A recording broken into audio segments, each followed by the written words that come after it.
Hello and welcome to another episode of this podcast, Keepers of Indigenous Voices. My name is Ronnie and I am the host of this podcast. And today we got no guest. So hopefully in the near future we will be having some, but for now it's just me. So today I wanted to talk to you guys about something I'm very passionate about. Although I think I'm passionate about a lot of Indigenous stuff, but specifically, I am passionate about Indigenous languages. In Manitoba, where I live, most of the Indigenous languages are Ojibwe, Cree, Dakota. There's some Michif, which is basically Métis, which is like a amalgamation of words. I think there's Dene as well around the area. Dakota, Nakota. There's quite a few languages around this area, actually, but not many are spoken as a first language and barely at all as a second language. It's a very sad reality. Like the history with the Indigenous languages goes back far. Not quite at the point of first contact, but definitely when colonization happened. It is believed that prior to first contact, there was something like 300,000 different Indigenous spoken languages from the top of North America down to South America. And now there's less than 80. It's sad because these things should not be disappearing like that. And there's many reasons why they are. One of the things that definitely hastened the removal of Indigenous languages, I guess is the nicest way to put it, was residential schools. In America, I'm not quite sure when these first started opening, but Canada followed suit in 1800s. Not quite sure. I'll have to double check on that later. But yeah, we started having our residential schools. Children were removed from their homes on, well, basically all Indigenous people were then living on reserves unless they were married to a white person, which is another issue altogether. And these children, when they were put in these residential schools, like many horrific things happened. But one of the things they were forced to do was not speak their language. And a number of, like, one of the issues with colonization, well, there's so many, but colonizers see Indigenous people as a single entity. They are not a single entity. There are many various communities and tribes and everything across the two continents. And they would put these children just together in a single school. And some would speak Ojibwe, some would speak Cree, some were speaking Dakota, some were speaking Dene, and none of them spoke English. So, and if they spoke their language, they were pretty badly abused. So it became a matter of survival to no longer speak these languages because to speak them would bring harm to you. And so these children would lose their language. They couldn't speak it. And when they left these schools, if they left them at all, they would go on to have their own families, suffering immense amounts of trauma from the abuse they suffered at these schools. But they would not teach their language to their children because they did not want their children to go through the same. And it's just sad. But yeah, they went from 300,000 languages to about 76.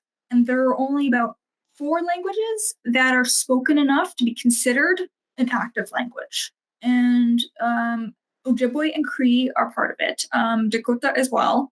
And I think Mi'kmaq, which is in Ontario, around the Great Lakes. And they were also among the first to contact the Europeans when they came up this way. So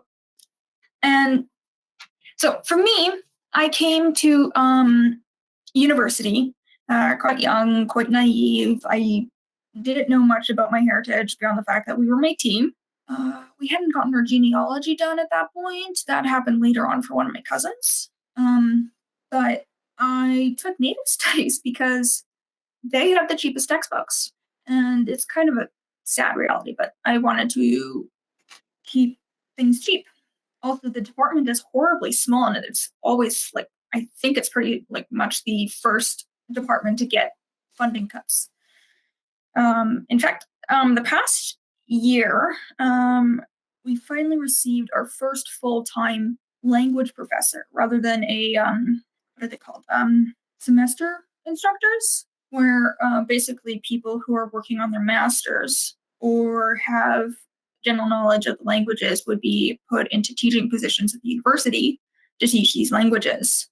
And we only have a few offered at the university, but the fact that any are offered at all, I find amazing.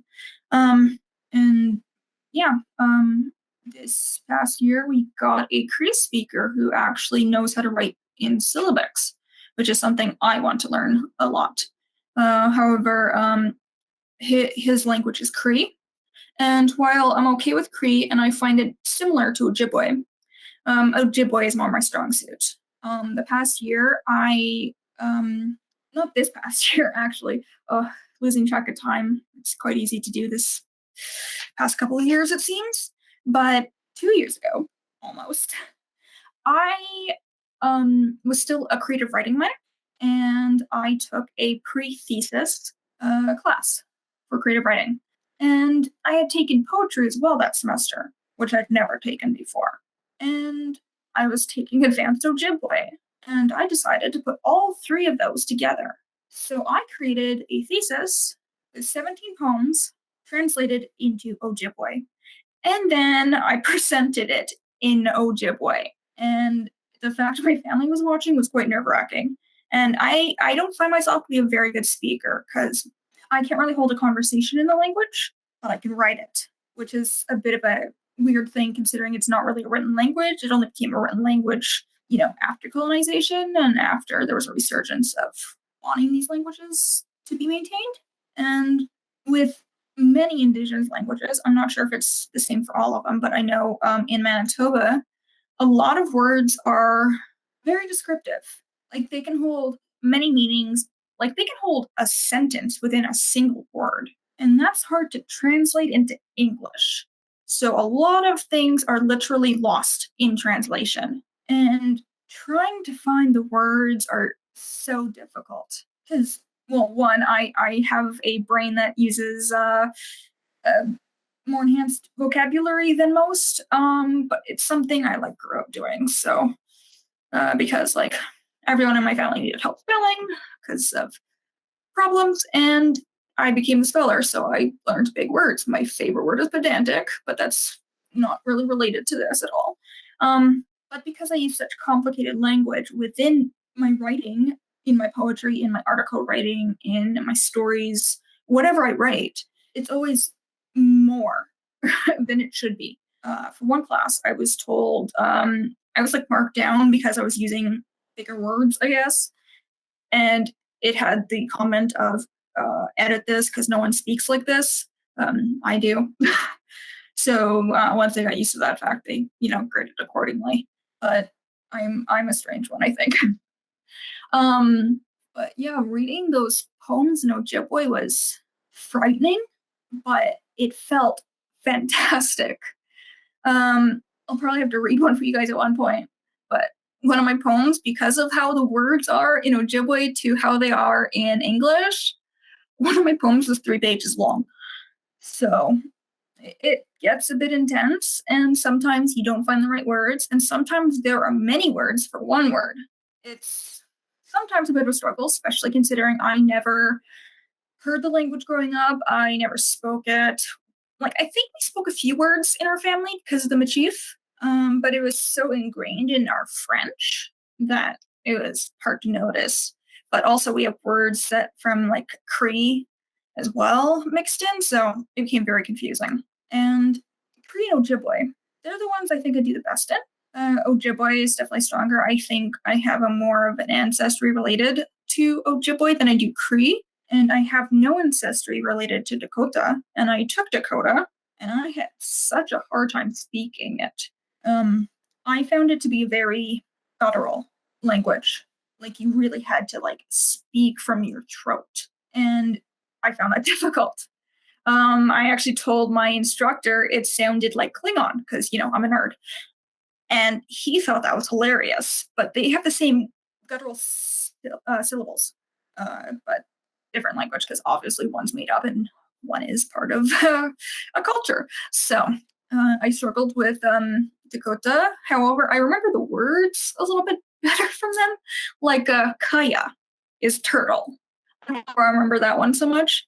But then, of course, there's the one that I think many people know, which is tatanka. If you watch Dances with Wolves, that word is quite common. It's the word for buffalo. So, but yeah, those are the languages I've looked at. And there are ones I struggle with, ones I've done well with. I just kind of want to learn everything, so I've taken them all. And I wanted to take Machif. They were actually going to offer it this semester, but it was canceled because a lot of classes were canceled. So never got a chance to take it.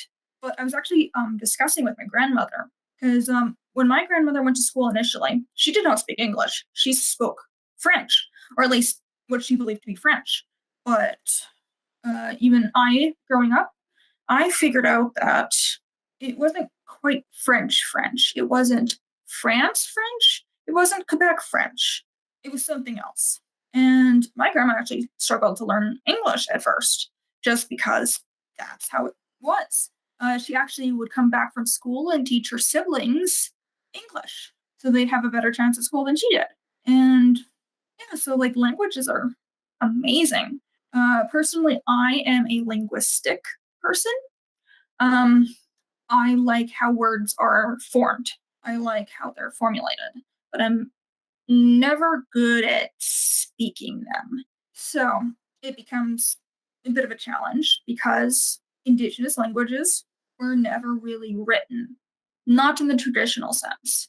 Like Indigenous people, at least within North America, and I think within the United States as well, but less so, we have stuff called pictographs and petroglyphs, which is basically considered rock art. But these things tell stories. They're just not written in a language. It's like stick figures or like animals, pretty good depictions. The Inuit use faces only, which is like fantastic. But yeah, this was how they wrote their stories out, but it wasn't writing, so it was dismissed as such. Even now, it's still considered art more so than writing. So, but for Indigenous languages, there were so many lost, and that upsets me. So I wanted to learn a few more. When I went in BC previously, I went to a couple of Indigenous art galleries, and one, the art is amazing. I love the art. It's called like abstract art or like creator art or something. I just call it X-ray art because you can like see within the animals they paint and everything, and it's like twisty and colored, and oh, I love it. But I cannot pronounce their Indigenous words because it's a completely different language group out there. And like I found it absolutely fascinating. Like I actually wanted to get books on it, but I'm like, am I going to actually learn this? But because I know where my sister lives out there, it's a Europeanized version of a tribal name, which is interesting. Like it's completely like spelled differently, and they use a lot of like apostrophes in their language when they like write it down. So, and that was very interesting. Although I think I was more interested in the art than the language out there, but I try to look at everything, and then yeah. So I want to fight to maintain these languages. I'm not a good speaker. I know that, but I'd like to think I keep the knowledge of it. Um, like the person who taught me Ojibwe, her name is Audrey, and she is fantastic. I actually hope we'll have her on the show at some point.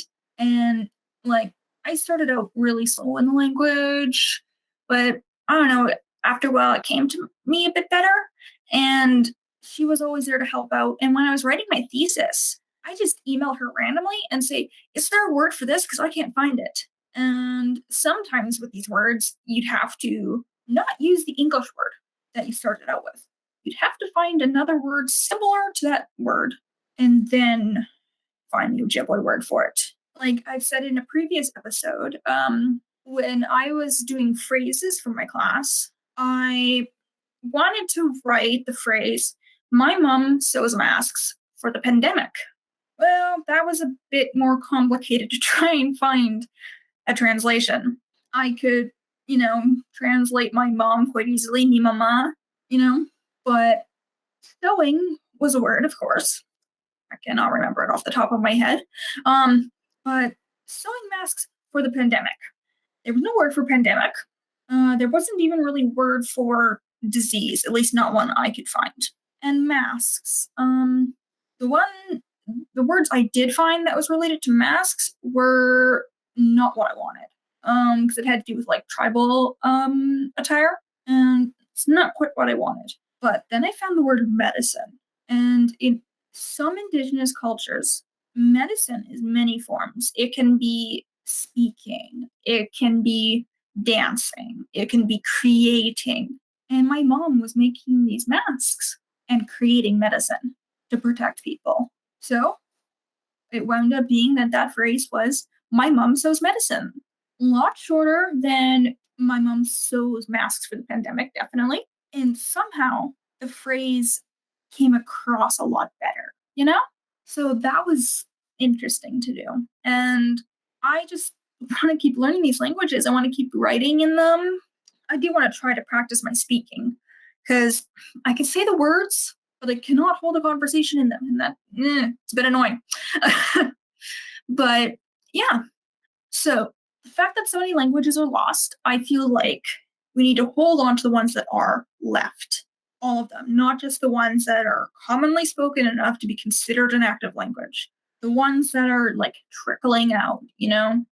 These languages need to be kept because it's part of a culture. It's not just a language, it's a culture. Because so many of the stories and trickster stories and creator stories and everything involve words from these languages that cannot be translated properly into English. Like one of the more common ones would be Gimanadoak, which is quite similar to Ninish Manadoak, which is I am two spirit, which is what I said in the last episode. But Gimanadoak means great spirit, but it's been translated to also say God, but that's not quite what it is because it can also mean big ghost. So it's a very complex system that I don't think everybody understands. I don't understand it. I want to, but I have to work for it. And I think that everyone should try. They don't have to learn the language if it's not part of their culture, but I don't think they should destroy it either. So, but yeah, I do have a article related to Indigenous languages, maintaining them and everything, and the statistics, more specifics, on planksip. And you should definitely go check it out there. And I do want to thank planksip as well, because without them, I would not be here in front of you guys, rambling about things I'm passionate about. And we interrupt this episode of the podcast for an ad break. Let me tell you about planksip. Planksip is amazing. Not only are they giving me a platform where I can write what I'm passionate about, they're also helping me produce and put up this podcast, which is amazing. Like, I'm just falling in love with the organization all over again. It's just a wonderful place for writers like me and for people who want to expand their knowledge, who want to expand other people's knowledge.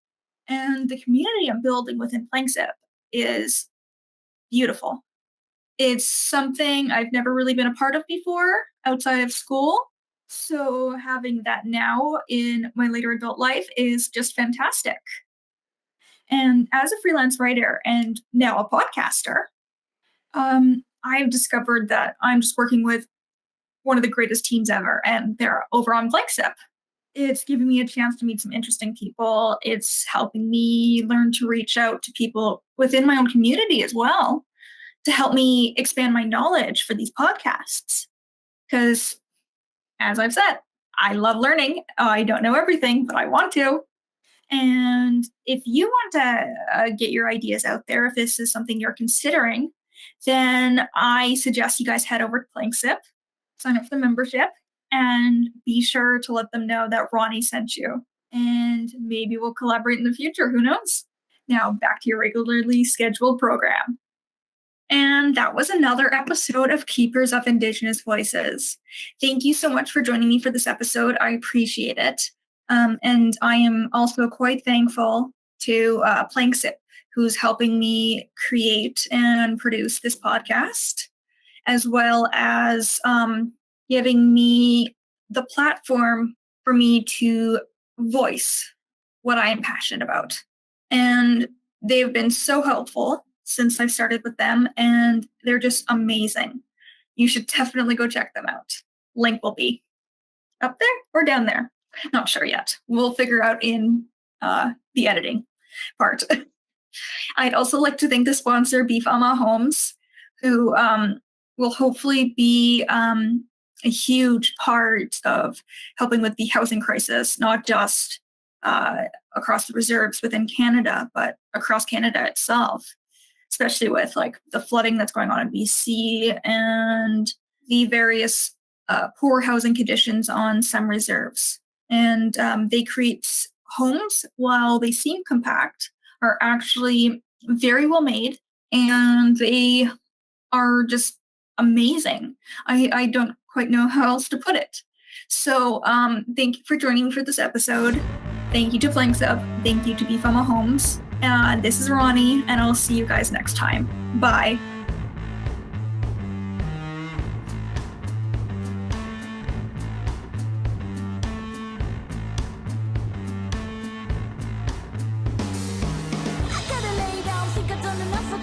What I had to do, and this is enough for me. Never meant to be a winner, never meant to be a quitter, but this is